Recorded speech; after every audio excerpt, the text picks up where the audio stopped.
She walked into their precinct, quiet, unseen, just another black woman they thought they could humiliate. But when the sergeant's fist crashed into her face, he had no idea who he'd struck. Because in 5 heartbeats, their world would collapse. She wasn't a stranger. She was their new chief. And this time, the silence would break first. Before we continue this powerful story, let us know where you're watching from. If you enjoy stories like this, subscribe to the channel, because tomorrow we have another powerful story you won't want to miss. The morning air in Hampton was still, too quiet for what was about to unfold.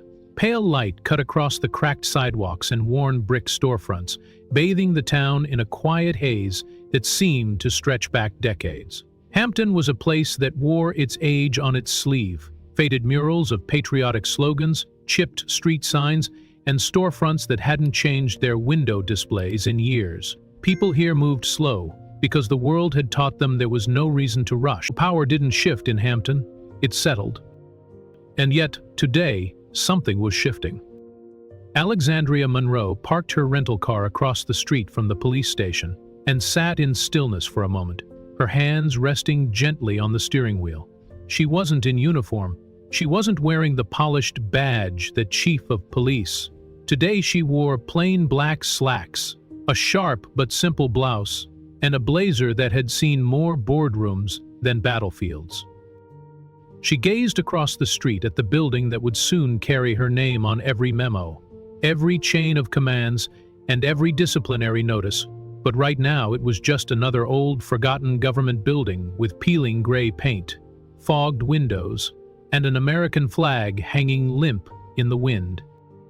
No one inside knew she was coming. And that was exactly how she wanted it. Her badge sat untouched in the glove compartment, her nameplate still wrapped in its delivery envelope. Titles didn't mean respect here. She knew that too well.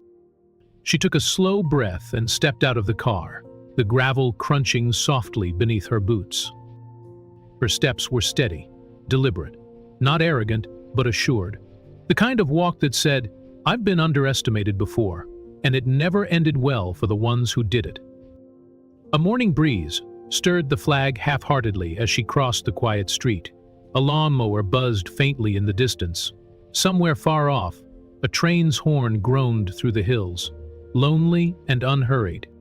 The Hampton Police Department looked tired, the paint chipped away at the corners.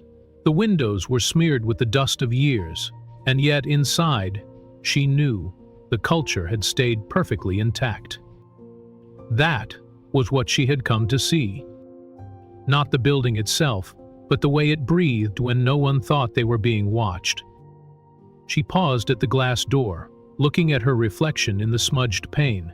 For a second, she saw not herself, but the woman Hampton thought she was, a stranger, a nobody, a black woman in a white town with no voice worth hearing. But that wouldn't last long. She pulled the door open and stepped inside. The smell hit her first. Old paper, burnt coffee, cheap floor wax, and beneath it all, the faint, electric hum of tension that had settled into the bones of this place years ago. She knew that smell. It was the scent of power that didn't think it needed to change. And today, it would. The first thing Alexandria noticed was the sound, or the lack of it. The television in the corner played the morning news on mute. 2 officers leaned against the vending machine, laughing at something on a phone screen, their chuckles sharp and careless, slicing through the stillness. Behind the front desk, a young white officer sat half-slouched in his chair, scrolling through his phone with the kind of ease that comes from knowing no one would question his apathy. No one asked her if she needed help. No one looked up long enough to meet her eyes. She took a few steps further inside, letting the door swing shut behind her with a soft click. Its closing felt final, like a chapter starting in a book no one here had bothered to read. Alexandria scanned the lobby without judgment, but with a quiet, razor-sharp awareness. The walls were off-white, faded by years of fluorescent light. A crooked bulletin board hung beside the elevator, cluttered with faded flyers for charity runs, a county cookout, and a lost dog that was probably gone for months now. She walked slowly past an old filing cabinet with a broken drawer and a clock ticking with lazy indifference. There was no urgency in this place, only routine. And routine, she knew, was where injustice learned how to hide. As Alexandria approached the front desk, the young officer behind it finally looked up, half glancing over the rim of his phone. His face said it all. Another black woman, probably looking for help, probably won't be here long. "Yay," he muttered, not even sitting up straight. Her voice was steady, calm. "Good morning. I'm looking for someone in administration, human resources preferably." The officer stared at her for a second too long, as if weighing whether to help, mock, or ignore her entirely. "You got an appointment?" "No," she replied, her tone even, "but it's important." He sighed like she had just interrupted something critical on his phone, then leaned back in his chair, letting it creak under his weight. "They might be busy. You can wait over there." He pointed vaguely toward a set of cracked vinyl benches near the far wall, his gesture lazy and dismissive. No name asked, no reason checked. Just another face in the lobby to be dealt with later. If ever. Alexandria gave a polite nod and turned without a word, her steps quiet on the faded linoleum. She sat on the bench, back straight, hands resting calmly in her lap. And that's when she noticed him. In the corner, almost invisible, sat an elderly black man, thin frame, neatly dressed in a worn gray suit.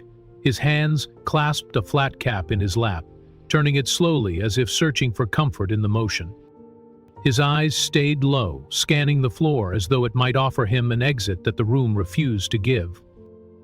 Alexandria felt something tighten in her chest. She had seen that look too many times. The look of someone waiting for fairness that was never coming. She caught his eye for a brief moment and gave him the faintest nod, a quiet recognition. He nodded back, almost imperceptibly. Two strangers, bound by a shared history of being unseen. And together in that silent lobby, they waited. For respect. For truth. For what came next. The seconds stretched in that lobby, turning into minutes that felt far too long. Alexandria sat still, her back unyielding against the cold metal bench. Across the room, the young officer behind the desk returned to his scrolling, his thumb moving lazily across the screen, as if nothing in the world could be more important than whatever meme or message he was reading. Another officer wandered in from the hallway, laughing too loudly at a private joke, tossing a paper cup into the overflowing trash can without ever glancing her way. The building had fallen into the rhythm of its habits. And in that rhythm, people like her disappeared. She took in the details. The cracked tiles beneath her feet, stained from years of boots that never had to explain their authority. The faded poster on the wall, reminding officers about opioid addiction, awareness, a half-hearted nod to compassion, in a room where compassion rarely walked. A dented radiator beneath the window buzzed faintly, drowning out the low hum of the vending machine. None of it surprised her, because she'd sat in rooms like this before. And every time, the story was the same. If they thought you didn't matter, they made sure you felt it. She glanced again at the elderly man beside her. His fingers fidgeted with his cap, the fabric worn thin where his thumbs met in the center. "How long have you been waiting?" she asked quietly, her voice soft but steady. He looked up, surprised at first that anyone had spoken to him, then gave a tired, half smile. "Almost an hour," he said, voice rough like worn gravel. "Trying to get my boy's report released. They keep telling me, come back tomorrow." Alexandria nodded slowly. "It sounds familiar," she said. And for a moment, the silence between them wasn't lonely. It was shared. He chuckled once, a dry, humorless sound. "You new in town?" he asked, glancing sideways without turning his head. "In a way," she replied, a faint smile touching her lips. "Just getting a feel for the place, He nodded again, knowingly this time, as if he'd heard that before. "Well," he said softly, "you got a feel for it now." A faint hum of static crackled from the radio on the desk, still no movement from the officer, scrolling on his phone. The seconds dragged.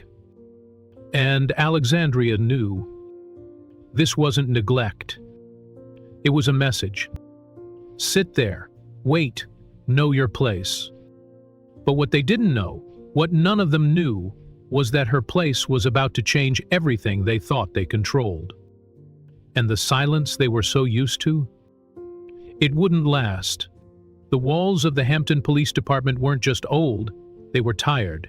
Alexandria could feel it in the way the paint peeled at the corners, in the faint hum of fluorescent lights that buzzed just slightly off pitch, and in the photographs hanging crooked on the wall, rows of stern faces staring back at her, every last one of them white, male and long since retired. Decades of leadership stacked side by side, each face a reflection of the last. No cracks in the pattern, no breaks in the lineage. And beneath those photographs, a building that had learned how to breathe without ever changing. She moved slowly through the first corridor, passing a bulletin board plastered with flyers about marksmanship contests, holiday bake sales, and a barbecue fundraiser hosted by Sergeant Jennings himself. The edges of the flyers curled inwards, yellowing from sunlight that never fully touched this place. Every detail spoke of a department frozen in time. Officers drifted through the halls with the ease of people who never feared being questioned. Some slouched with their hands deep in their pockets. Others laughed too loud in corners they thought belonged only to them. Their conversations lowered when she passed, but their eyes slid right over, assuming she was no one. And that was what told her everything. They didn't hide their arrogance, because no one had ever forced them to. She paused beside a cracked water fountain and let her gaze wander.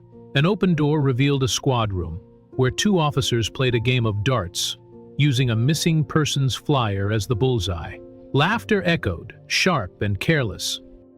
Farther down the hall, an older officer leaned back in his chair, boots propped up on the desk, flipping through a hunting magazine with one hand while scrolling his phone with the other.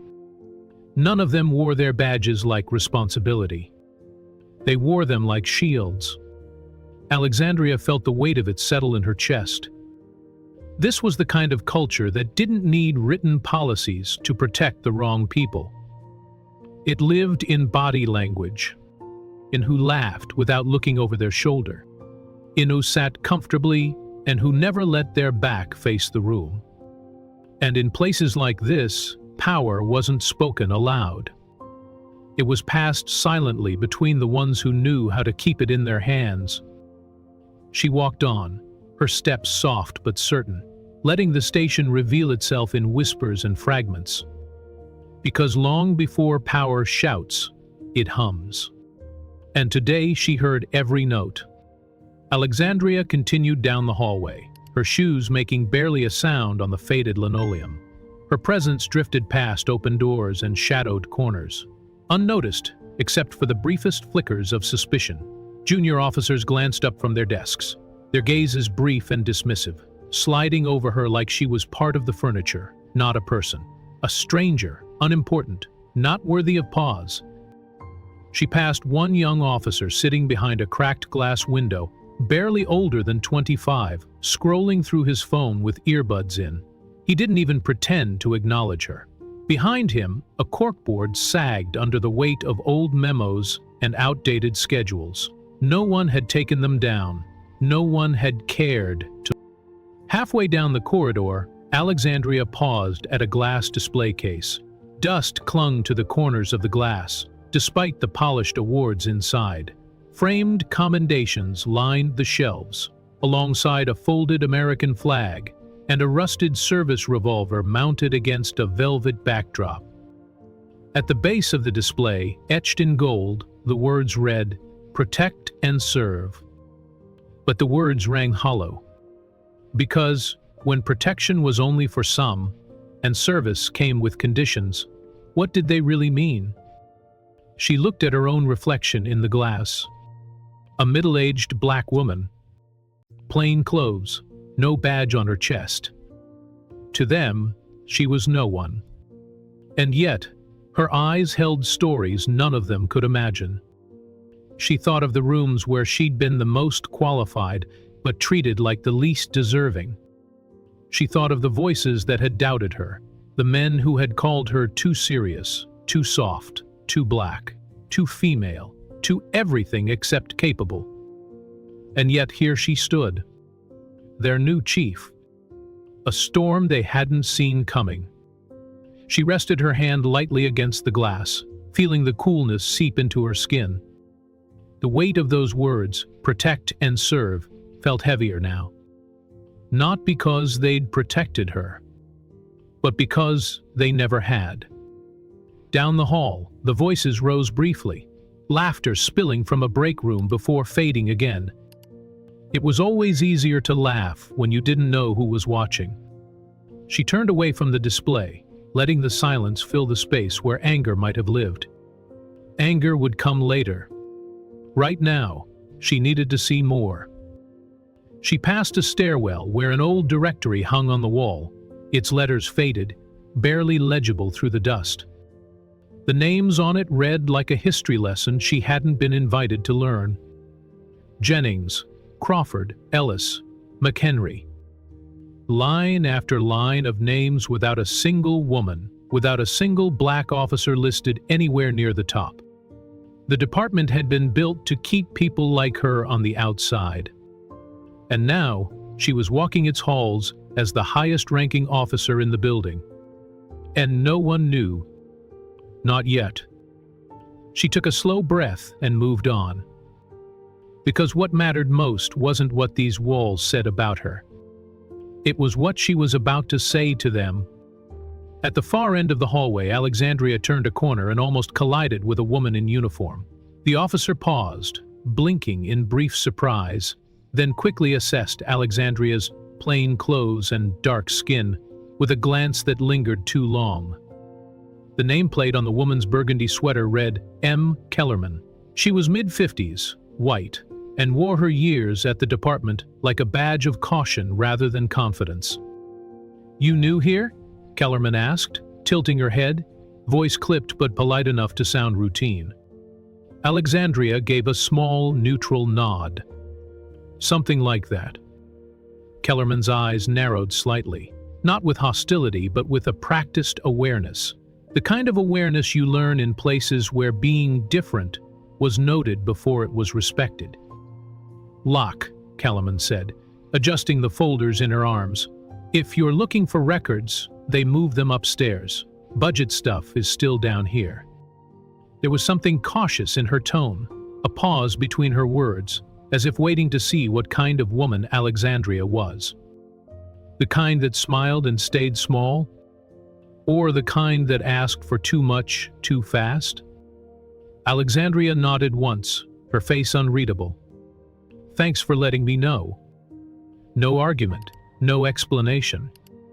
Kellerman gave a brief smile, the kind that didn't reach her eyes, then moved on down the hall without another word. As her footsteps faded, Alexandria stood alone again. But the moment stuck with her. Because there was a difference between open disrespect and quiet distance. Kellerman hadn't been rude. She'd been careful. Careful the way people are when they're deciding whether you belong. Alexandria had seen it before. In conference rooms where her suggestions were heard but not written down. In interviews where her qualifications impressed, but her presence unsaddled. And in precincts like this, where the rules of inclusion were unwritten but deeply enforced. She moved deeper into the building, her path taking her past a line of closed office doors. Names she didn't recognize sat on plastic plaques beside each one.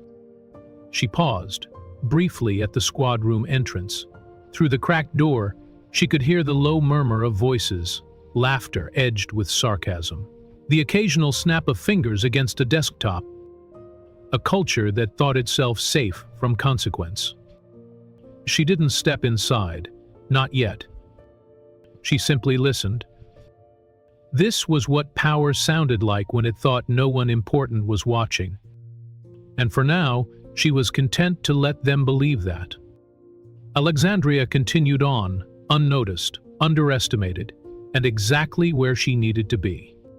Every step a quiet strike against a system that had thrived in the absence of accountability. The walls of the Hampton Police Department breathed slow and steady, unaware that change was walking its halls in plain sight. But not for long. Not for long. The air shifted before she saw him, striking tile with a rhythm that didn't rush because it never had to. The kind of walk that believed it owned the ground it touched. Alexandria turned slightly as the footsteps grew closer, steady and deliberate, carrying a weight that was more ego than duty. And then he appeared. Sergeant Kyle Jennings. Broad-shouldered, chest puffed out, beneath a navy mule uniform, stretched one size too tight. His belt jingled faintly with keys and clipped radio, tools he wore not for function, but for show. His face wore a permanent smirk, the kind that expected the world to meet him halfway and apologize when it didn't. He stopped in front of her, close enough to invade her space, but far enough to pretend it wasn't intentional. "What are you doing here?" His voice was low, flat, and already carrying the stale weight of judgment. No welcome, no curiosity, just a checkpoint blocking the wrong kind of visitor. Alexandria met his gaze without blinking. "Looking for someone in human resources." Her tone was calm, steady as still water. Jennings tilted his head, eyebrows raised, like he'd just heard a joke without a punchline. "HR's a little busy today, probably not taking walk-ins. You sure you're in the right place?" The question wasn't innocent. It dripped with condescension, wrapped in a smile too sharp to be kind. "This is the Hampton Police Department, isn't it?" Alexandria asked, voice level, leaving no room for confusion. Jennings chuckled under his breath, folding his arms across his chest. "Sure is. Just checking. You know how people like to wander in lately, thinking they've got rights and all." Behind him, a young officer half hid behind a computer monitor, watching the exchange but saying nothing. The smirk stayed planted on Jennings's face like a badge of his own making. "HR's upstairs," he said, voice casual but tight. "But I wouldn't expect much without an appointment. Folks like to think they're entitled to answers around here." Alexandria didn't react, didn't flinch. She simply watched him, noting the way his weight shifted from foot to foot, how his voice climbed when his confidence wavered, just slightly. "I'll wait," she said. "It's important." Jennings leaned in a fraction closer. "You sure you're not lost?" It wasn't a question. It was a warning. The kind of warning meant to send people like her back through the door they came in. But Alexandria had no intention of leaving. Not now. Not ever. Jennings shifted his stance, his boots planted firm, like he owned the very floor they stood on. "So what's your deal, huh?" His voice dipped lower, playful but sharp. "You trying to file a complaint about a speeding ticket? Or maybe one of our boys pulled you over and bruised your ego?" Alexandria didn't answer right away. She let the pause stretch until it felt like a mirror in front of his face. Jennings hated mirrors. He chuckled dryly, filling the silence with noise because quiet left him too exposed. "Let me guess. You're some kind of activist. Or maybe a reporter. You people love walking in here, thinking you'll crack the case of the century?" His words curled in the air like smoke. Alexandria tilted her head slightly, calm, still. "I'm here for paperwork, that's all." But they both knew it wasn't. And Jennings hated that too. He stepped in again, just enough to make the space feel smaller. "Paperwork, huh? Sure you're not looking for the welfare office down the street?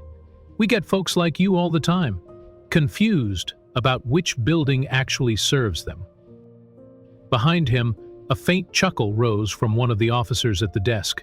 Another leaned back in his chair, grinning, like this was all routine. Alexandria's gaze flicked, quick and sharp. She saw who laughed. And she saw who looked away. Not everyone was bold enough to mock her out loud. But enough of them found comfort in someone else doing it. Jennings waited, watching her closely. Waiting for the reaction. Anger, tears, fear. But all she gave him was stillness. And in that stillness, something shifted. Because a man like Jennings only knew how to control what he could provoke. And today he wasn't provoking anything. She folded her hands gently in front of her, steady as stone. "I'll wait for HR," she repeated, voice quiet but firm. Jennings scoffed, shaking his head with mock pity. "Suit yourself, but don't expect anyone to drop what they're doing for a walk-in." He turned toward the officer at the front desk and called out loud enough for everyone to hear. "Hey, we got a visitor who thinks she's somebody, wants HR. You hear anything?" The young officer didn't bother looking up from his screen. "He can wait." Jennings smiled, like he'd just won a prize fight. Democracy, in action. Another laugh from the corner, this time louder. Alexandria let it all wash over her. Because what they didn't know was that silence wasn't surrender.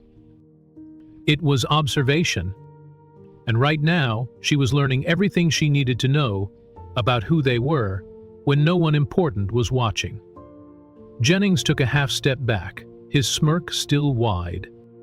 "Suit yourself, lady. You can sit here all day for all I care." And with that, he turned his back, assuming the moment was his. But Alexandria knew better. The real moment was just beginning. Alexandria stood still, watching Jennings's back retreat down the hallway. His shoulders rolled with the swagger of a man who thought he had won, who thought his laughter and dismissiveness were enough to erase her presence from the room. But arrogance like his always left cracks. And she had seen them. The room settled back into its lazy rhythm. The officer at the desk thumbed his phone again, as if nothing had happened. A young deputy shuffled paperwork without reading a word. But the tension was still there, humming beneath the surface. Because even in their mockery, they had noticed something they couldn't explain. She hadn't folded. She hadn't left. She simply sat down again, reclaiming the bench as if it were a throne built from quiet defiance. Across from her, the elderly black man lifted his eyes, studying her with a slow, knowing look. "You okay?" he asked softly, voice low enough that only she could hear. Alexandria gave a faint smile, more strength than comfort in it. "I'm fine," she said. "I've seen worse." He nodded, folding his hands over his hat again. "Me too, me too." Around them, the officers resumed their lazy banter. But Alexandria wasn't listening to their words anymore. She was watching their silences. Watching who smirked and who winced. Who whispered and who watched the clock. It wasn't the loud ones who mattered most. It was the quiet ones, the ones who knew something wasn't right but stayed still anyway. They were the ones she would reach first. She leaned back slightly against the cool metal bench, letting the stillness wrap around her like armor. Jennings thought this was over. Thought he'd reduced her to another nameless, powerless face in a waiting room. But what he didn't know, what none of them knew, was that she wasn't here for his permission. She was here to see who they were when they thought no one important was watching. And now she had seen enough to begin. The laughter echoed again from the far side of the lobby. She caught the tail end of a joke, something sharp-edged and tired, meant to land at her expense. She didn't flinch. Instead, she let the moment pass, her silence cutting through their noise sharper than any reply. Across the room, one officer's smile faded a little faster than the others. Another shuffled his feet, avoiding her gaze. The cracks were already there. Small, but spreading. And in those cracks, change would grow. Alexandria sat steady, her breath calm, her eyes clear. Because sometimes the first battle isn't about speaking up. It's about letting their own arrogance speak loud enough to expose itself. And right now, they were telling her everything she needed to know. Without even realizing it, the squad room opened up like a cavern of stale air and louder voices. Alexandria stepped through the doorway, her shoes clicking softly on the floor, but not a single head turned. They didn't notice her, or worse, they didn't care. Half a dozen officers gathered around a whiteboard, leaning back in swivel chairs, tossing jokes like darts across the room. At the center of the board, a crude sketch had been drawn in thick black marker. It was a cartoonish outline of a black man. Exaggerated lips, wild hair, baggy clothes. Someone had labeled it in sloppy handwriting, "Local Threat, 1." Laughter broke out again as another officer added a speech bubble. "Don't shoot, officer. I just got out of prison." Alexandria stopped cold. The room was thick with arrogance. It was the kind of laughter that didn't expect anyone to challenge it. The kind that had echoed in rooms like this for decades, uninterrupted, unchecked. In the corner, a young black officer sat at a desk, his head down, fingers tapping nervously against his notepad. He didn't laugh. He didn't look up. But she saw the tightness in his jaw, the way his shoulders hunched, as if bracing against something invisible. Jennings stood at the front of the group, arms crossed, a wide grin plastered across his face, like a mask. "Pretty close resemblance, huh?" he joked, slapping the whiteboard with an open palm. "Guy we brought in last week. Had the nerve to ask for a phone call before we even booked him." The room roared again. Alexandria stepped forward, her presence quiet but undeniable. She didn't raise her voice. She didn't slam a hand against the table. She just stood there, letting the weight of the silence she carried begin to fill the space between their laughter. Jennings was the first to notice her. The grin flickered, just for a second, before settling back into place. "Well, well," he said, loudly enough to pull the room's attention toward her. "If it isn't our paperwork princess, still waiting on A few chuckles rose around him, less certain now, but still present. Alexandria held his gaze without blinking. "I wasn't aware that protect and serve now meant draw and mock." The room stilled for a beat. Then Jennings laughed, loud and sharp. "Lady, this is how we keep the mood light. You wouldn't last a week here without a sense of humor." She didn't smile. Didn't break. Because this wasn't humor. It was rot. And rot didn't belong in a place meant to uphold the law. Jennings gestured to the board, leaning casually against the marker tray. "Relax, nobody's getting hurt. It's just a joke." But Alexandria knew better. The damage had already been done. Alexandria stepped closer, her voice calm but cutting through the stale air like a razor's edge. "Does the man you drew have a name?" she asked quietly. Jennings smirked wider, the way a bully smirks when they think they've found your weakness. "Didn't catch it," he said, shrugging. "Does it matter? He's just another repeat offender. Same story, different day." She held his gaze for a long moment. "That's exactly how people disappear, Sergeant. First you forget their names, then you erase their faces, and pretty soon you stop seeing them as people at all." The room shifted, subtle, almost imperceptible.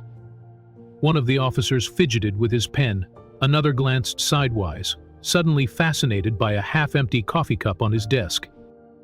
Jennings rolled his eyes and pushed off the whiteboard, his boots striking the floor harder than necessary. "Look, lady, I don't know who you think you are, but this ain't some college diversity seminar. We do real work here. We deal with real criminals. And sometimes, real criminals happen to look like that." He jabbed a finger toward the drawing, as if that settled the matter. Alexandria didn't flinch. She didn't lower her voice either. And what do they happen to look like when they're innocent? For a brief second, the room froze. Jennings opened his mouth to fire back, but nothing came out. That silence was louder than anything he could have said. "Maybe you don't realize it," Alexandria continued, voice low, steady, deliberate. "But this room, these jokes, they tell me more about your leadership than any badge ever could." Jennings' face darkened. "Leadership," he repeated, almost choking on the word. "You think you know leadership? Walking in here off the street? Throwing your opinions around like you've earned the right?"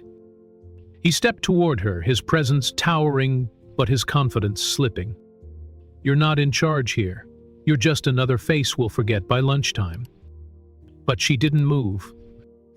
She let the insult land, let it settle in the space between them like a stone sinking in water. And when the ripples faded, she answered, softly, "Then I guess I'll sit here until lunchtime." Her stillness wasn't weakness. It was warning. But Jennings couldn't read that kind of strength. He only knew how to fight noise with noise. And silence terrified him. He laughed again, forced and sharp. "Suit yourself, but don't be surprised if nobody brings you coffee." The room chuckled, thin and nervous now. Behind him, the young black officer finally looked up from his notepad. His eyes met Alexandria's for a fraction of a second. In that moment, there was something raw. Recognition, conflict, and a quiet question. "Who are you really?" She gave him nothing but steadiness in return, because she knew what it was to be the only one who didn't laugh, and the only one who couldn't leave. Jennings clapped his hands once, sharp and loud, breaking the moment. "Right, show's over, let's get back to work, folks."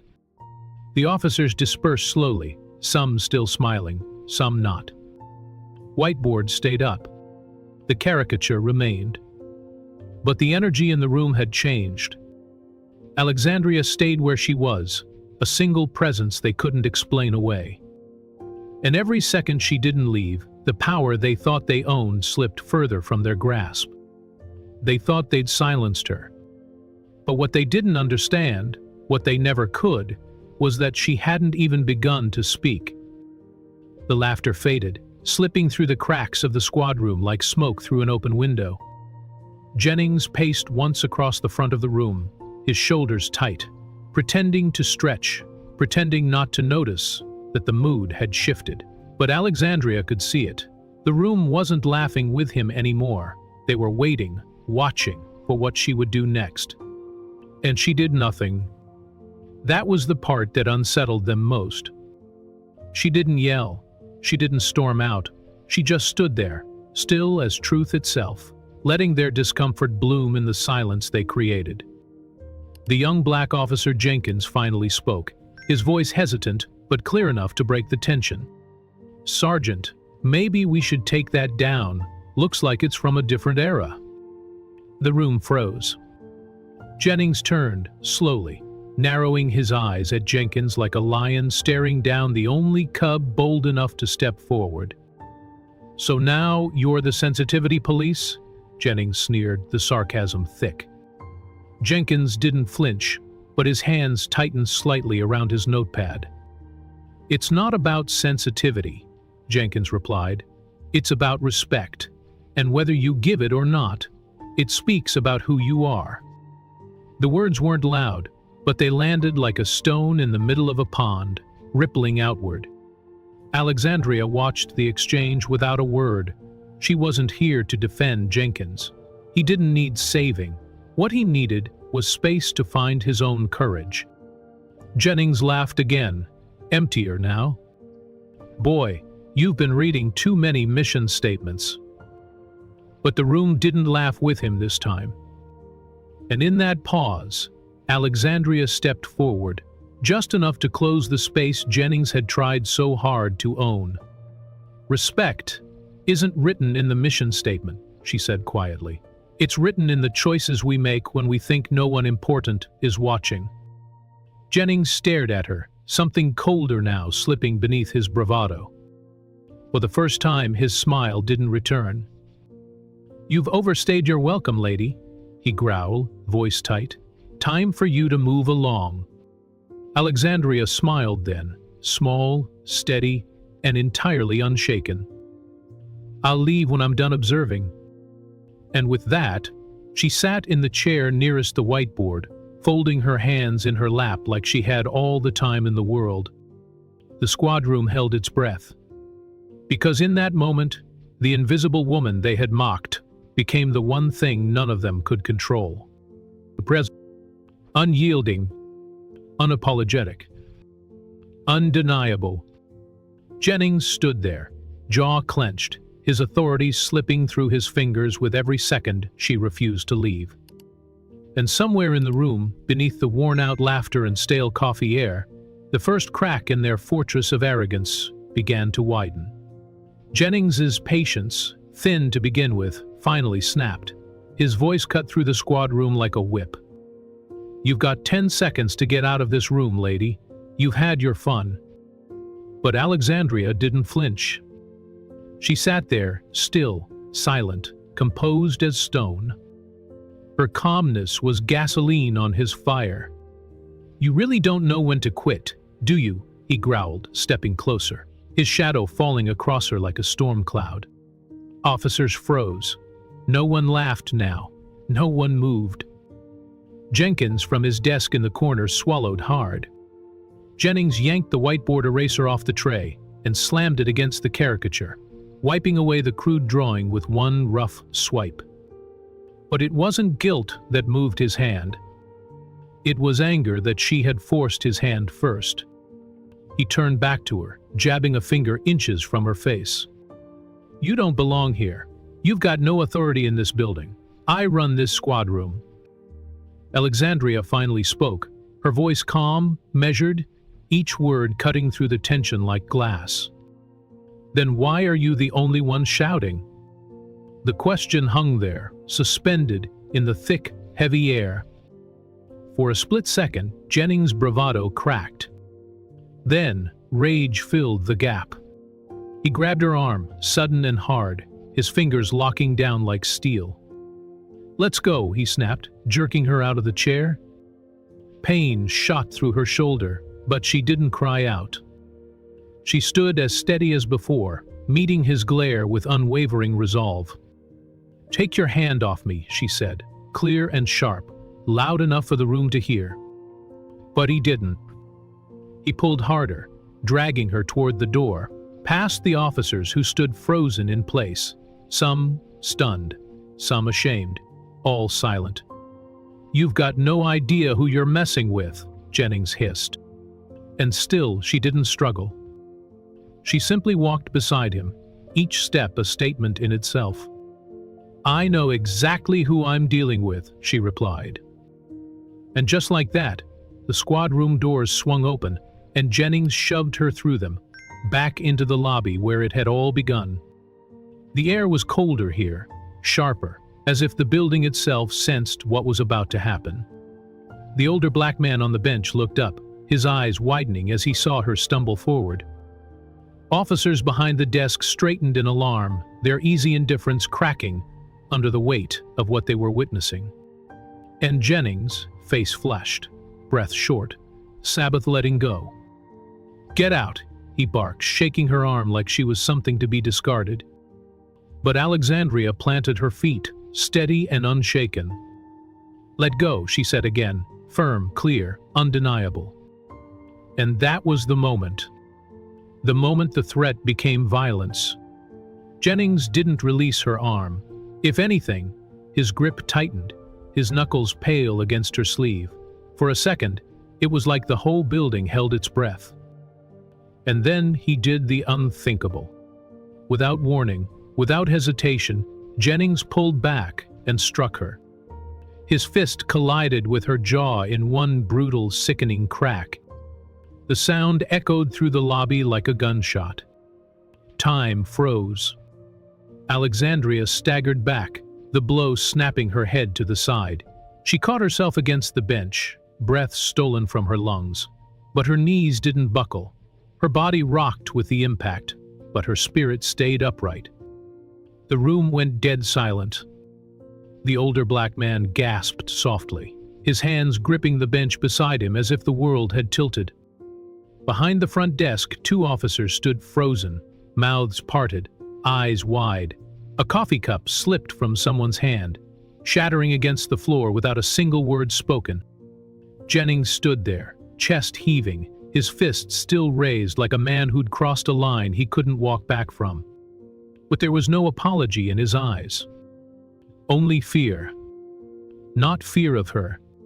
Fear of what he had just exposed. Alexandria slowly straightened, the sharp sting of the hit still radiating across her face. Blood gathered at the corner of her mouth, warm and metallic. But when she raised her eyes to meet his, they were steady. Unbroken. She wiped the blood from her lip with the back of her hand and spoke, her voice low but carrying across the stunned room. "You just assaulted someone in front of every witness in this building." Jennings blinked, suddenly aware of the weight of the room pressing in on him. But the words died in his throat. There were no explanations strong enough to cover what he'd just done. No badge shiny enough to erase it. No rank high enough to protect him now. Behind them, more officers spilled into the lobby, drawn by the noise, their steps faltering as they took in the scene. One young woman, barely out of the academy, put a hand over her mouth. Another veteran officer stared at Jennings like he was seeing him for the first time. No one spoke. No one moved. Alexandria stood alone in the middle of it all, bloodied but towering, the living proof that truth didn't need a badge to command a room. She looked around at the frozen faces, letting each of them feel the silence they had helped create. This wasn't just a moment. It was a mirror, and every single person in that lobby was staring into it. Jennings lowered his fist slowly, as if realizing his power had drained from it the second he struck her. But the damage was done. The walls of Hampton's police department had finally heard the truth out loud. And they could never pretend they hadn't. Alexandria took a slow, steady breath. Then she spoke again, voice like iron wrapped in silk. "Is anyone going to arrest him, or am I going to have to do it myself?" And still, silence. Until footsteps echoed from the hallway, sharp, quick, and certain. And the storm finally shifted. Captain Ellis burst into the lobby, his expression sharp and confused, scanning the room until his eyes landed on Alexandria. Her cheek bruised, blood on her lip, her gaze burning steady and clear. Then he saw Jennings standing with his hands still partially raised, his face caught somewhere between defiance and dread. The silence in the room screamed the story before anyone could speak. Ellis froze, his face paled, his voice dropped to a whisper. "Oh my God," he breathed, the truth hitting him like a freight train. "That's the new chief." Gasp rippled through the room like a crack of thunder. Several officers stepped back instinctively, their eyes flicking from Jennings to Alexandria and back again. Jennings stumbled a step, his mouth falling open. "What did you just say?" he croaked, suddenly small, suddenly lost. Captain Ellis straightened, his voice louder now, sharp with disbelief and something close to shame. "She laughs at Jeeves Alexandria Monroe. Appointed last week, you all got the memo." The words hung in the air like a verdict. Lisa, the young assistant who had watched everything from behind the desk, trembled as she clutched a file folder to her chest. Her voice, thin and breaking, finally filled the void. "I posted her appointment on the bulletin board, next to the charity-run sign-up sheet." The room fell still again, this time with the weight of recognition.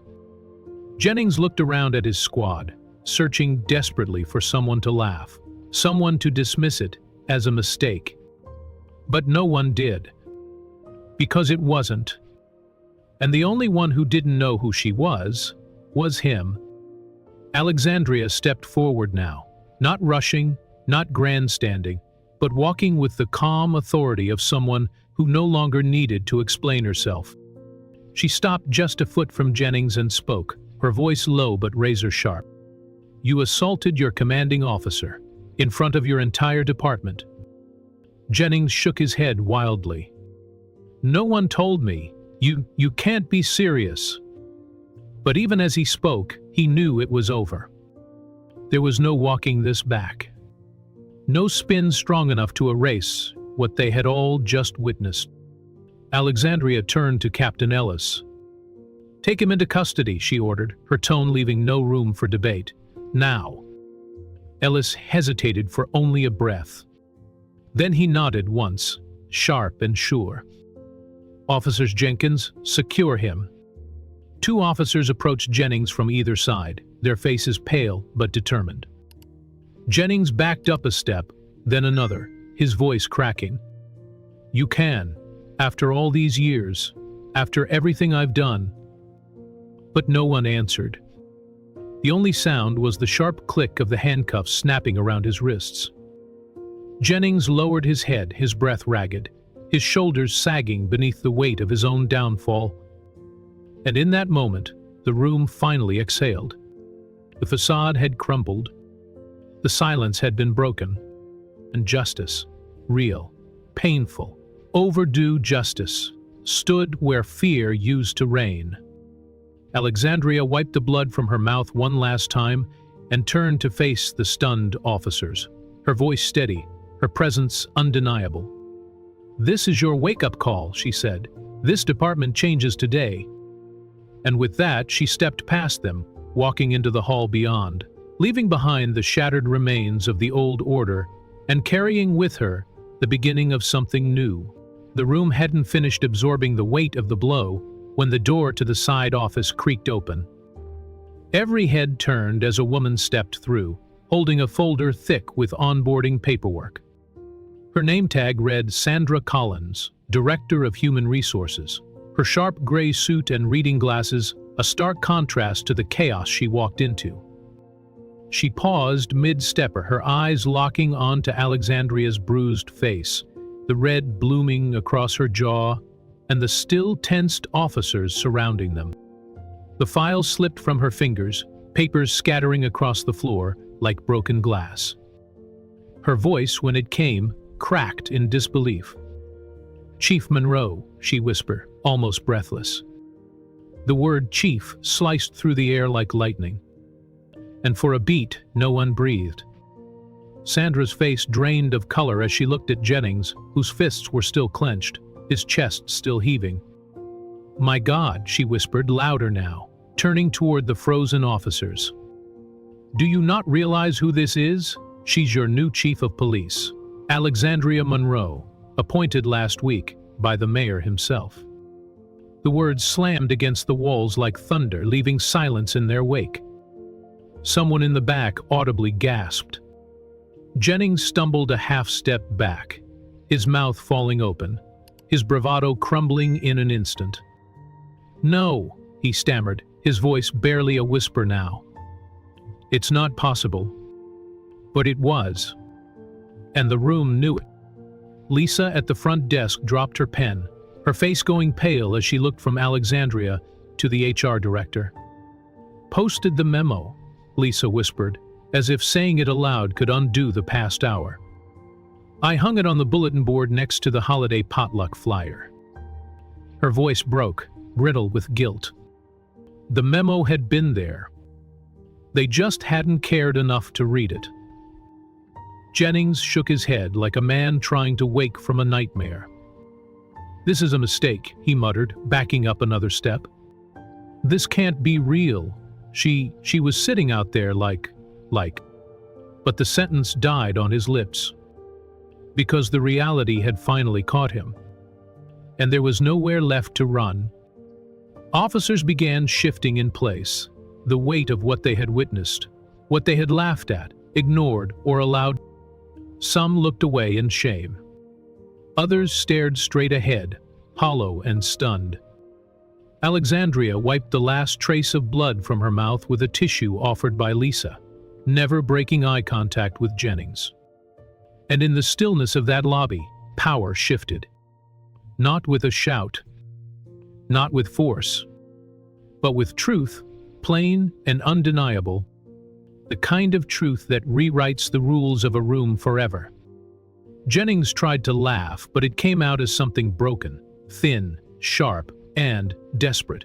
He looked around the room, searching for a face, a friend, a lifeline, but every pair of eyes he met was either turned away or filled with the unmistakable chill of betrayal. "No one told me," he whispered again, his voice shaking. "Nobody told me she was the new chief." But the words didn't matter anymore. Because what mattered wasn't what he knew. It was what he did. And what they all saw. The young black officer in the corner, Officer Jenkins, stood straighter now, his mouth pressed in a hard line, his jaw tight.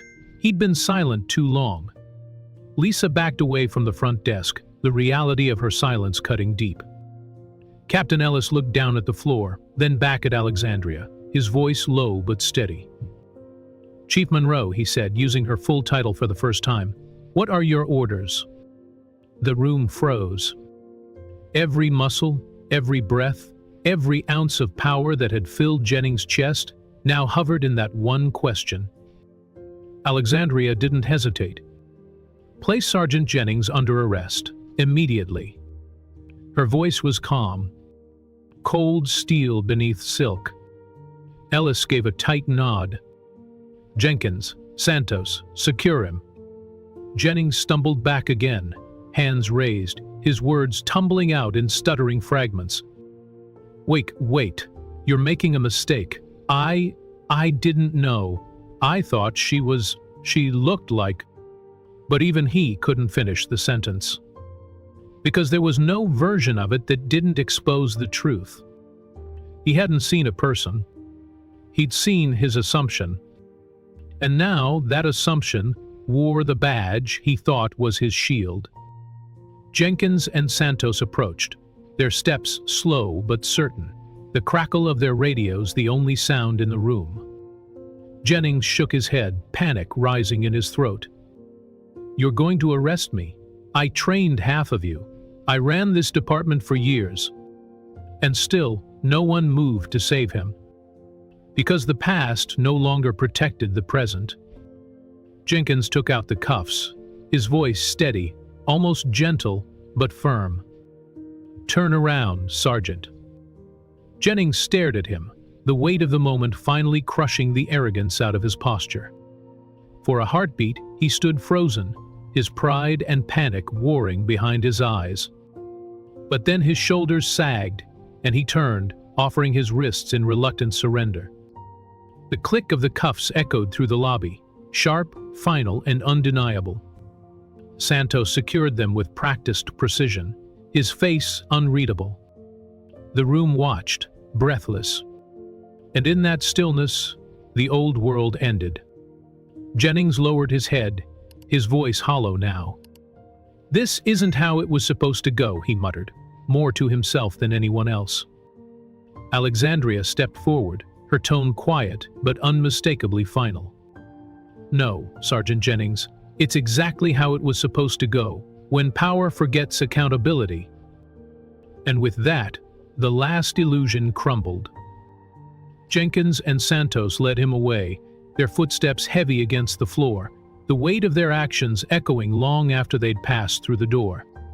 And the room, the very one that had once laughed at her silent, stood, still, finally understanding the storm they had just lived through.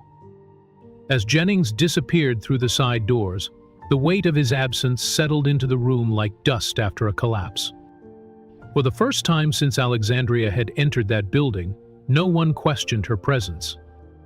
She stood there, steady and silent, letting the truth fill the space where arrogance used to live. Captain Ellis cleared his throat, adjusting his badge like it suddenly felt too heavy on his chest. "Chief Monroe," he said again, softer this time, "what would you like us to do next?" She looked around the room, taking in the faces that had watched and waited, some frozen in shame, some quietly relieved that justice had finally spoken through someone's voice other than their own. Her words were calm, deliberate, undeniable. Secure all surveillance footage from today. Every hallway, every room, every angle. Several officers nodded, already moving toward the communications desk. Other written incident reports from everyone present. No omissions, no edits.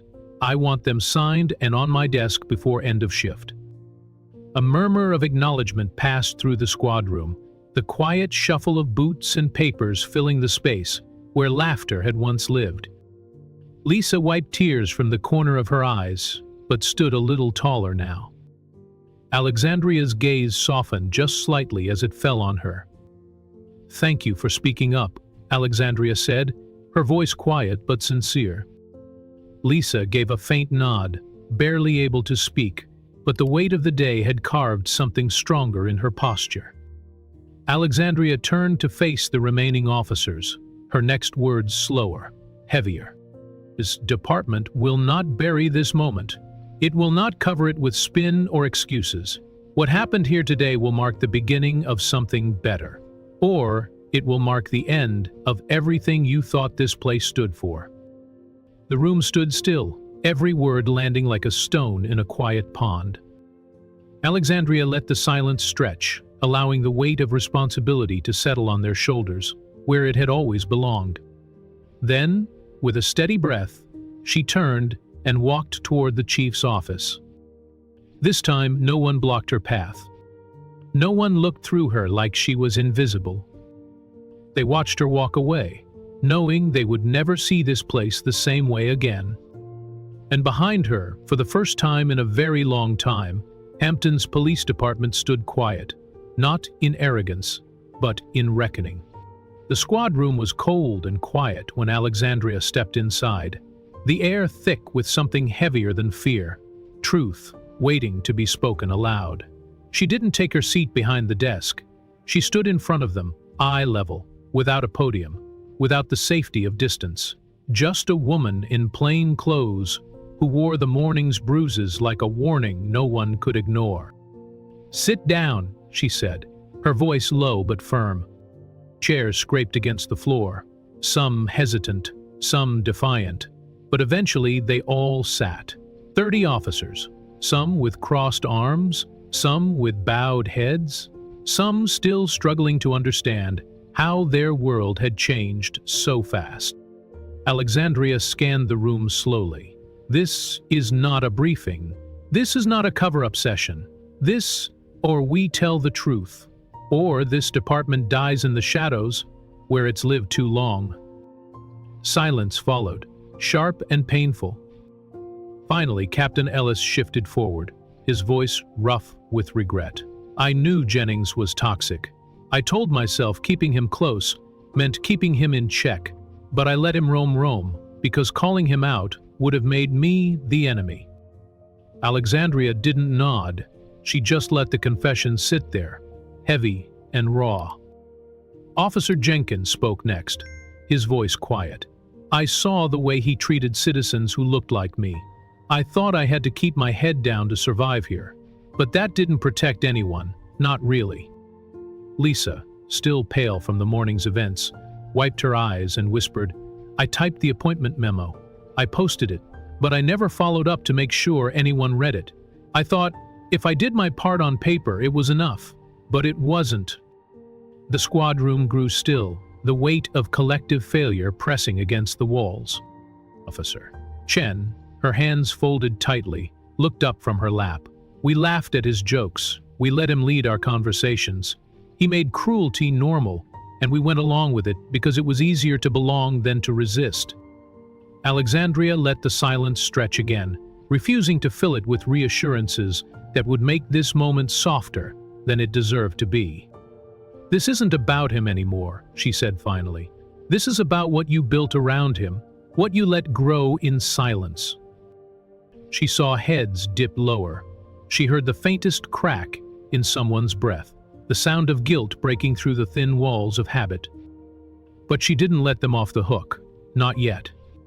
"Who else?" she asked, her voice quieter but sharper.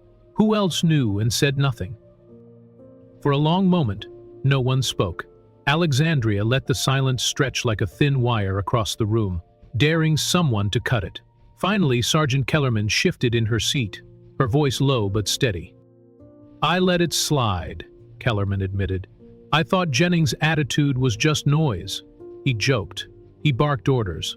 "I told myself he was old school. But I knew. I knew when he cut corners on arrests. I knew when he called people outside this station trash. And I still followed him." Her voice trembled, but her gaze stayed locked on Alexandria.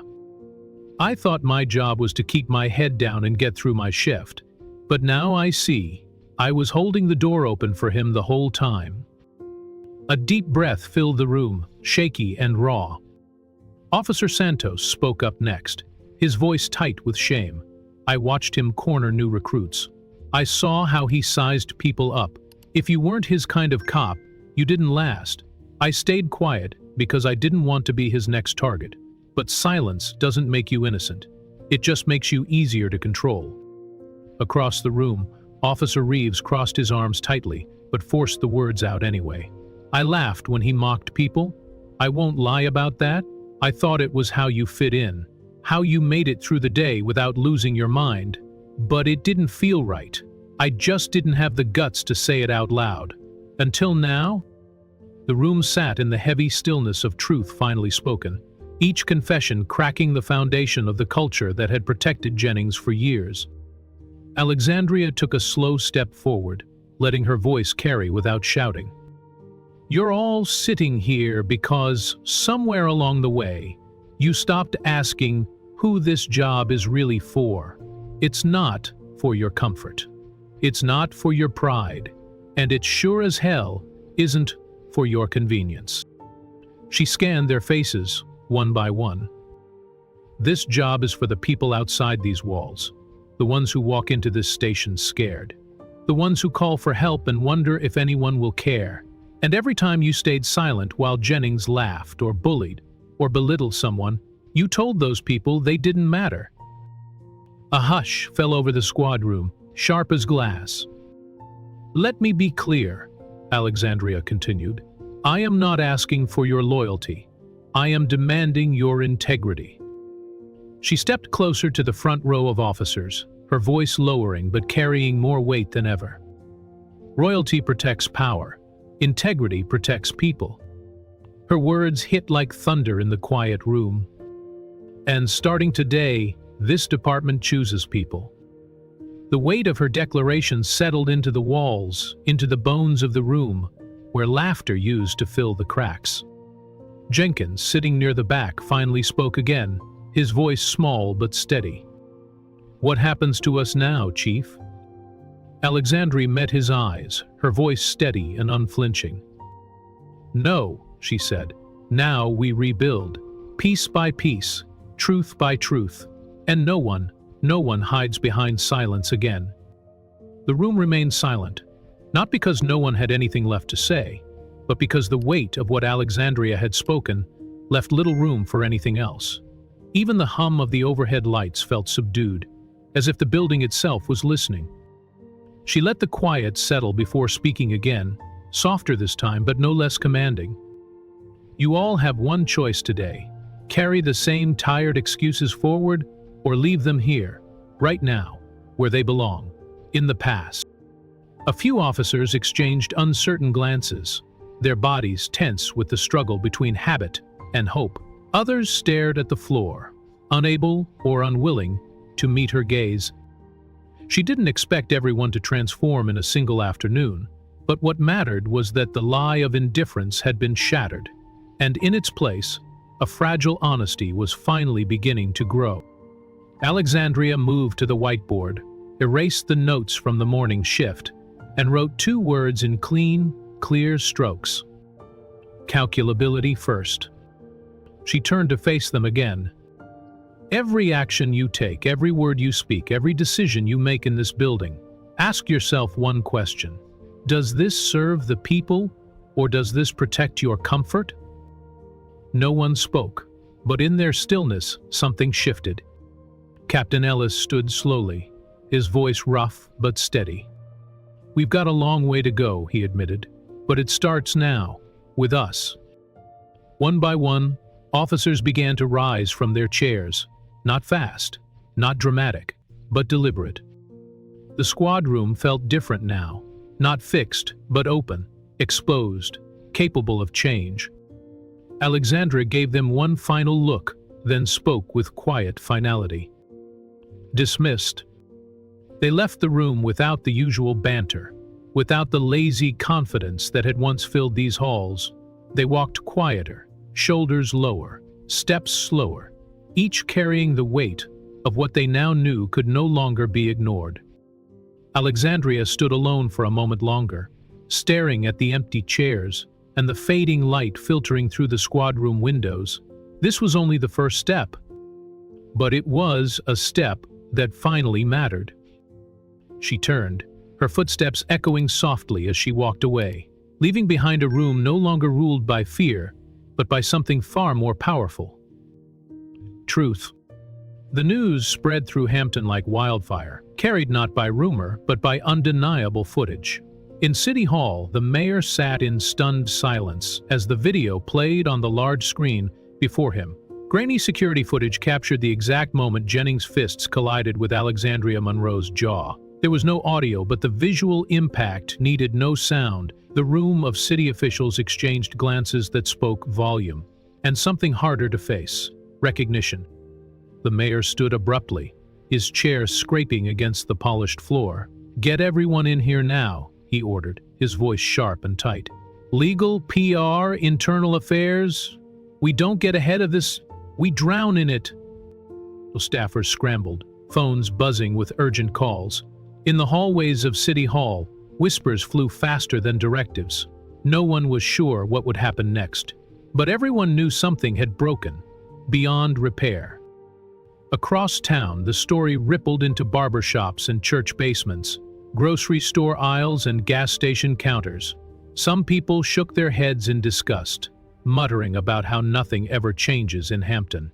Others lifted their phones, replaying the footage again and again, their voices tinged with something unfamiliar: hope. "She didn't flinch," an elderly man whispered outside a corner store, showing the video to anyone who passed by. "Took the hit and stood right back up, like she'd been waiting for this fight her whole life."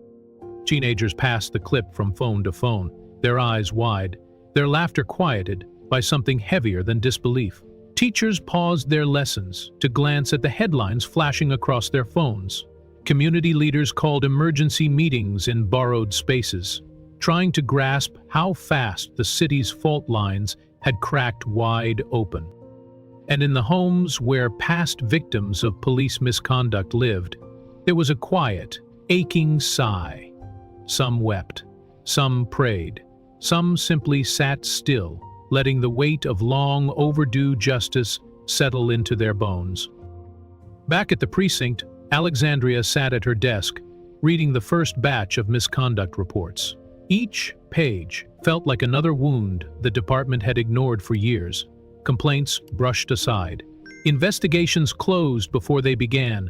Officers reassigned quietly rather than held accountable.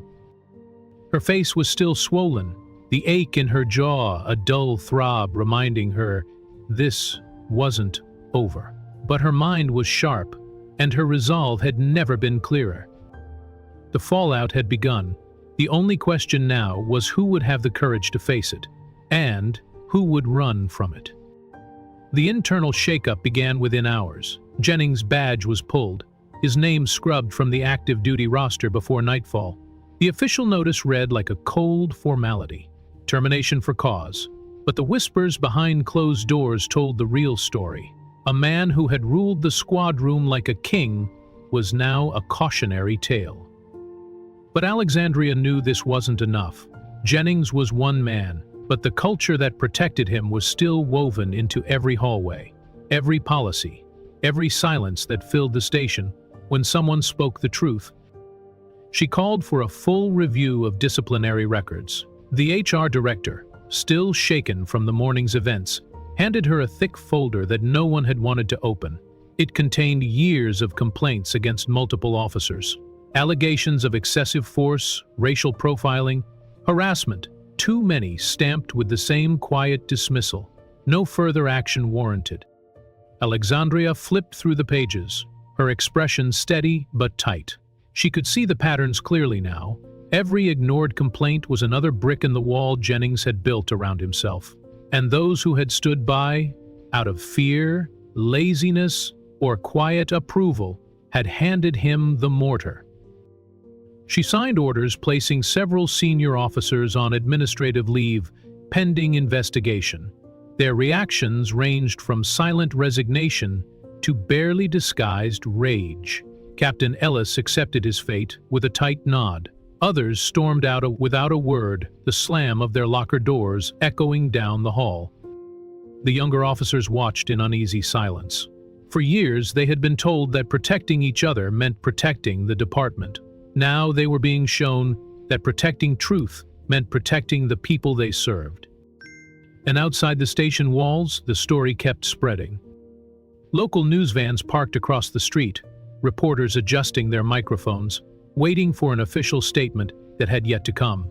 Community members gathered near the courthouse steps, some holding handmade signs, others standing in quiet circles, talking in low, urgent tones.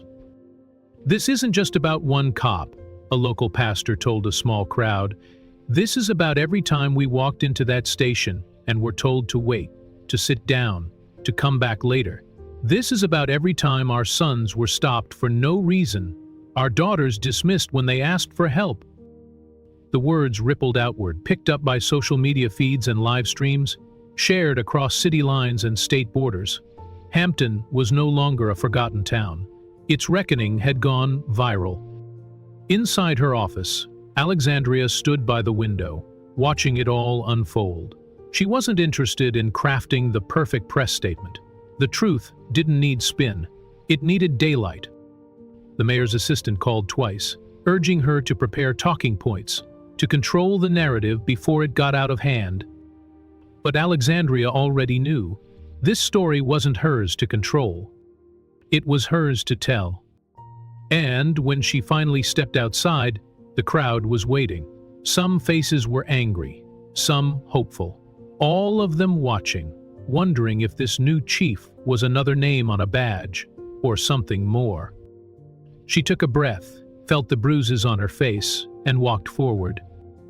The crowd outside Hampton Police Department shifted as Alexandria stepped onto the front steps, her face still marked by the morning's violence. Cameras clicked, reporters leaned forward, and the quiet murmur of the gathering hushed to stillness. For a moment, it seemed as if the entire town held its breath. Alexandria didn't approach the podium prepared by the mayor's office. She stood at the edge of the steps, eye level with the people who had gathered there not for politics, but for truth.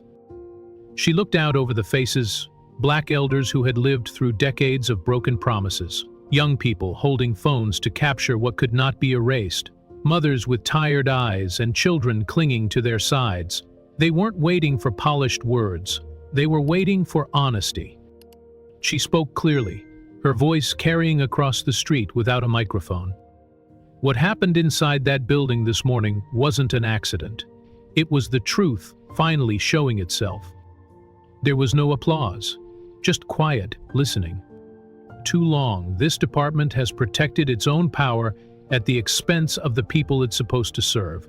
That ends today. Not with a press release, not with a closed-door meeting, but with accountability that does not bend to rank or reputation. A low murmur ran through the crowd. Some nodded slowly. Others crossed their arms, waiting to see if her actions matched her words. Alexandria paused, letting the weight of the moment settle. She didn't smile. She didn't soften the edges. Sergeant Jennings has been removed from duty and is in custody for assault and abuse of authority. Several other officers are under internal review as of this hour, and every member of this department will be held to a standard that begins and ends with the people of Hampton. The reporters fired their questions at once, their voices clashing in a chaotic wave. But Alexandria lifted a hand, not to silence them, but to ground the room. "This isn't about me," she said, steady. "This is about every person who walked into that station and was told their voice didn't matter. It's about every story that was buried, every complaint ignored, every life treated like an inconvenience." She stepped back, giving the crowd room to absorb the truth. And then, something unexpected happened. One by one, members of the community began to clap. Not loud, not like a celebration, but like a quiet affirmation that someone had finally said what needed to be said. The sound grew, slow and steady, not for spectacle, but for solidarity. Alexandria stood still, letting the moment belong to them. Behind her, through the glass doors of the precinct, the officers watched in silence, some with shame, some with relief, all with the knowledge that the world inside and outside those walls would never look the same again. The sun dipped lower on the horizon, casting long shadows across the steps, where power had shifted without a single bullet fired or baton raised. And in that fading light, the people of Hampton stood together, not healed, not finished, but no longer silent. The next day, the walls of the Hampton Police Department felt tighter, quieter. There was no laughter in the hallways, no careless jokes drifting from the break room. Instead, there was a silence that came from waiting for what would be said, for what would be faced. Alexandria Monroe stood at the entrance to the squad room, her arms resting at her sides, her gaze steady. Today wasn't about giving orders. It was about facing truth. The squad room had been cleared of desks and filing cabinets. In their place, folding chairs sat in a large circle, with no podium, no table, no barrier between leadership and the led. For some, it felt unnatural. This absence of rank, this demand for eye contact. For others, it felt overdue. Slowly, officers filed in, uniforms crisp, faces uncertain. Some sat stiffly, their backs straight, hands folded tightly. Others shifted awkwardly in their seats, glancing sideways, as if unsure whether to brace for confrontation or confession. Alexandria waited until every seat was filled before she spoke. She didn't stand in the center. She sat down beside them. "We are going to listen today," she began, her voice clear but calm. "Not defend, not explain. Listen." Then she opened the floor to the community. The doors to the precinct opened slowly, and people entered. Elderly men with hats clutched in their hands. Mothers holding faded photographs of sons who hadn't been believed. High school students with trembling voices but steady eyes. People who had stood outside the building in fear or frustration, now walking in because someone had finally invited them. One by one, they spoke. A woman in her 60s told of how, last winter, she had been stranded on the side of the road while two officers laughed at her broken-down car and drove past without stopping. A teenage boy recounted the time he was searched walking home from basketball practice because he fit a description. A pastor shared how his calls about drug activity near the church went unanswered until a white business owner made the same complaint. The words filled the room, slow and painful. They weren't shouted, but they hit harder than any raised voice. Some officers lowered their heads, unable to meet the eyes of those they had wronged. Others clenched their jaws, fighting back guilt they'd buried beneath years of habit. And then, it broke. A young officer, barely out of academy, wiped his face with trembling hands and spoke through tears. "I saw it happen. I knew it was wrong, but I didn't stop it. I thought if I kept my head down, it wouldn't be my fight." His voice cracked, but he kept going. "I was wrong. Silence made me part of it." Across the room, a few officers exhaled slowly. Others shifted, as if recognizing themselves in his words. It wasn't the kind of confession that solved everything, but it cracked something open. And for the first time in that room, truth didn't feel like an accusation. It felt like a beginning. The room sat in thick silence as the young officer's confession faded into the air. Alexandria allowed the quiet to stretch, giving space for the words to settle where they belonged. Then she looked across the circle at Captain Ellis. His face, usually unreadable, showed something rare: regret. Captain Ellis cleared his throat. "I've been in this department for 20 years, he said, his voice steady but low. "I watched Jennings rise. I watched him mock, belittle, cut corners. And I let it happen because it was easier, because confronting him meant risking my own peace. That was cowardice. No badge erases that." Some officers shifted in their seats. Others stared at the floor. Alexandria nodded, slow and deliberate. "Thank you for saying it," she said softly. "Leadership doesn't mean perfection. It means accountability." She turned to the officers seated beside her, rookies and veterans alike. "I know some of you have stories you're ashamed to tell. I also know some of you stayed silent because you thought it was the only way to survive. But silence is not neutral. It's a decision." A hand went up hesitantly. Officer Kellerman, the woman from earlier, spoke with a steady voice. "I didn't laugh at his jokes, but I didn't stop them either. I told myself it wasn't my job to fix the culture. I see now that it was everyone's job." Another officer, Jenkins, the one who hesitated in the hallway, spoke next. "I remember when a kid came in last year crying after Jennings slammed his backpack on the ground during a stop. I could have filed a report. I didn't." His voice cracked, but he kept going. "I told myself it wasn't worth the backlash. But I think about that kid's face almost every day. That wasn't policing. That was fear dressed in a badge." The circle sat with it.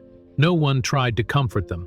No one rushed to say, "It's okay," because it wasn't okay, and Alexandria wouldn't let them pretend it was.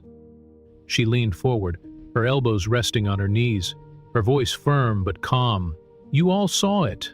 You all lived it. And now you decide what happens next. You can rebuild this place into something worthy of your oaths, or you can let it rot under the weight of silence again." The young black officer who had watched silently during her first encounter with Jennings finally spoke. His voice was quiet, but steady. "I joined this department hoping I could make a difference, but from the first week, I was told to play along, to stay quiet until I had stripes on my sleeve. I'm done waiting. I want to help rebuild, even if I'm the only one standing." Alexandria met his gaze, and in that moment, the room felt different, like something old and ugly had been named, and now couldn't be ignored. Across the circle, officers exchanged glances, some with guilt, some with uncertainty, and some with the faint beginnings of courage. Alexandria sat back slightly, letting the room breathe. "This is the line," she said softly. "Today you choose which side of it you'll stand on. Not for me, for this community, for yourselves." And in the quiet that followed, no one left, no one turned away. For the first time in years, the squad room wasn't just a place of habit, it was a place of reckoning. The stillness in the room gave way to a different kind of energy, a fragile, cautious hope. No one clapped, no one cheered. Instead, people sat in the raw honesty of what they had finally admitted out loud. Alexandria looked around the circle, letting her gaze rest on each face. "This doesn't end today," she said quietly. "What we started in this room has to walk with you every day you wear that badge. Integrity is not something you put on in the morning and take off when it's inconvenient. It's who you are when no one is watching." The room listened, this time not out of fear, but because they knew what she said was true. She didn't promise perfection. She didn't tell them they were forgiven. She gave them something harder: responsibility. Alexandria stood up slowly and walked to the center of the circle. No podium, no rank, just one person speaking to others. "Tomorrow, we'll start revising department policies. But tonight, I'm asking for something more personal. I want each of you to think of one thing you've let slide, one moment when you chose comfort over courage. And I want you to decide what you'll do differently next time." The words sat heavy in the air. Then she smiled, not wide, but real. "And there will be a next time. Make sure you're ready." The officers began to stand, some slower than others, each carrying the weight of what they now knew could no longer be ignored. There were no handshakes, no formal dismissal, Just people leaving a space changed. The young black officer paused at the door, looking back for a moment. Alexandria met his eyes, gave a small nod, and for the first time all day, he smiled. Outside, the wind shifted through the trees lining the station lot. The town of Hampton looked the same, but it wasn't. Not after what had happened inside these walls. Alexandria remained for a moment, alone in the room that no longer felt cold and distant. She sat down once more in the chair she'd occupied at the start of the meeting, letting the silence wash over her. A silence not of fear, but of possibility. For the first time since she'd walked through the doors of Hampton Police Department, the building didn't feel hostile. It felt like something waiting to be rebuilt, slowly, patiently, honestly. She exhaled softly, the tension in her chest easing just a little. It wasn't the end of the fight. It was the beginning of something harder, something lasting. And as the last light of day slipped through the high windows, casting long shadows across the circle of empty chairs, Alexandria Monroe allowed herself the rarest feeling of all. Hope. The night air felt sharper than she remembered, crisp, clean, and cutting in a way that made you aware of your own breath. Alexandria Monroe stepped out of the police station alone, the heavy door closing behind her with a dull, hollow thud. Officers had offered her a driver multiple times, in fact, but she had refused them all with a quiet smile. Tonight, she needed the walk. She needed the distance between those walls and the woman she was still becoming. Her footsteps echoed down the quiet streets of Hampton, a town that had known her only as a whisper until today. Streetlights flickered overhead, casting fractured halos across cracked sidewalks and rusting stop signs. The town wasn't beautiful yet, but for the first time in years, it felt like it could be. A soft breeze stirred her coat, wrapping around her like an old friend. She inhaled deeply, letting it fill the hollow places inside her that violence and humiliation had tried to carve out. But she was still standing, still walking, still herself. Halfway down Broad Street, a man stepped out from a laundromat, keys jangling in his hand. Mid-40s, white, face lined with the exhaustion of shift work. He paused when he saw her, recognition dawning, slow but certain. He gave her a small nod. "Evening, Chief," he said, voice steady, without mockery. The words caught her off guard for half a second. Chief. She had heard it plenty today, but not like this. Not without doubt, not without resistance. This time, it wasn't a title wrapped in suspicion. It was a simple truth, a recognition of what now. Alexandria gave him a soft smile, one corner of her mouth lifting gently. "Evening," she replied, voice low but warm. They passed each other without ceremony, no salute, no spectacle, just two people on opposite sidewalks, acknowledging something bigger than themselves.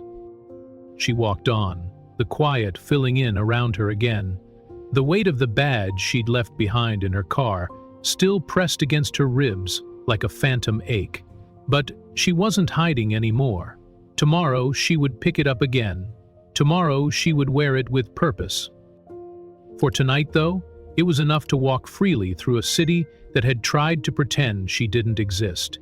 It was enough to feel the pavement beneath her feet and know that somewhere behind her, a building full of officers was sitting in silence, forced for the first time in a long time to reckon with itself. The wind shifted, carrying with it the faint hum of a late-night radio and the scent of distant magnolias. And in that moment, fleeting but utterly hers, Alexandria Monroe allowed herself to breathe. The key turned softly in the door of her modest home, a familiar click that somehow felt different tonight.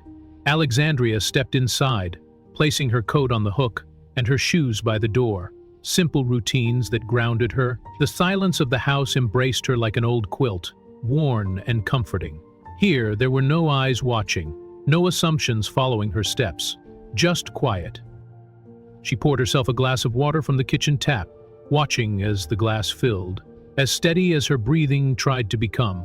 For a long while she stood at the window, looking out at the night beyond. Streetlights blinked like tired eyes.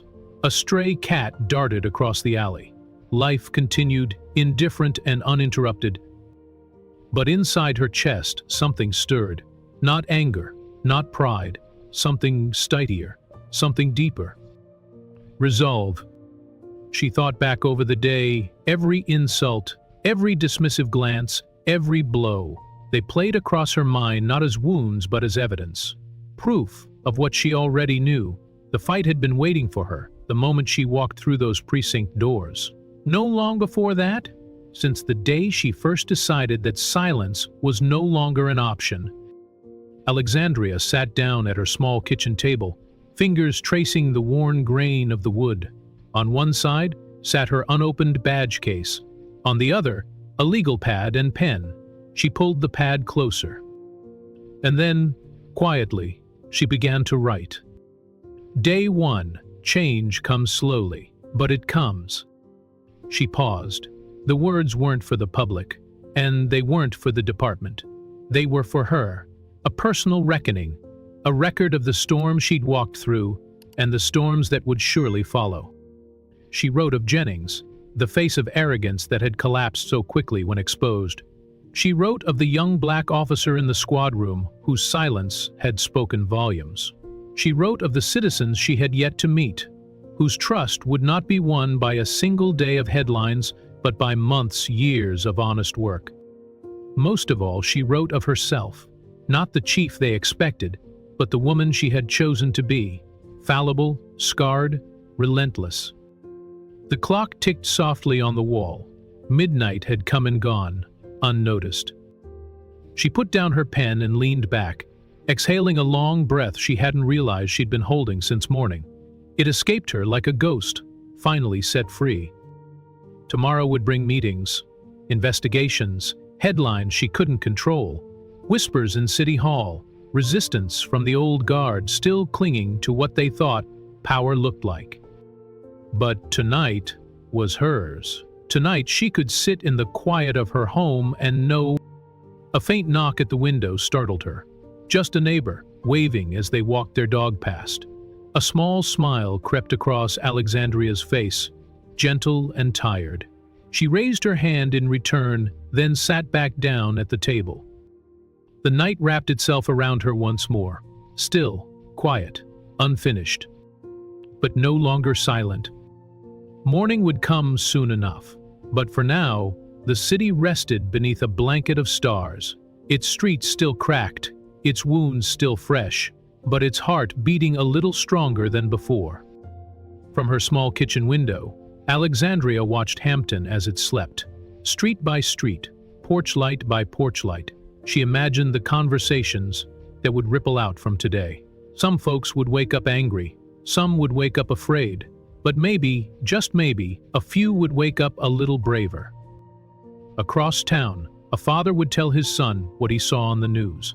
That sometimes the people who look powerless hold the greatest strength. In another home, a mother would remind her daughter that dignity can't be stolen, not even by a badge. And somewhere in the precinct, an officer who laughed too easily yesterday would sit in his car, replaying his own silence, wondering how to begin again. Alexandria returned to the table, opened her journal once more, and wrote a single sentence across the clean page. Begin where the damage was done. She stared at the words for a long time. Let them settle. Let them mean something. This was only the first crack in a fortress built over decades. The system would resist, people would push back, and the shadows would stretch longer before they broke. But tonight, a crack was enough to let the light in. She closed the journal and placed it beside her badge, still resting unopened. Tomorrow, she would wear it again. Tomorrow, she would walk back into that building, not as a stranger, not as a target, but as its chief, their chief. For now, though, she allowed herself one more moment of stillness. In the distance, a siren wailed, cutting through the night, but it wasn't for her this time. Someone else would answer it. Someone else's story beginning, just as hers continued. She stood, stretching her back, and turned out the light. The quiet wrapped around her again, not like isolation, but like armor. And as she walked toward her bedroom, something shifted in the air outside. Maybe it was nothing more than the wind passing through the cracked streets of Hampton. Or maybe, for the first time in years, the city had started to breathe. Not because one woman fought back, but because a system finally blinked and saw itself clearly. Tomorrow, the fight would continue. Tomorrow, the scars would reopen, the headlines would twist, and the resistance would rise again. But tonight was hers. She pulled the bedroom door closed behind her, leaving the city in the dark for just a little while longer. And somewhere deep in that quiet, Alexandria Monroe exhaled, long and slow, steadying herself for whatever waited beyond dawn. The storm hadn't ended, but for the first time, it no longer felt like she was weathering it alone.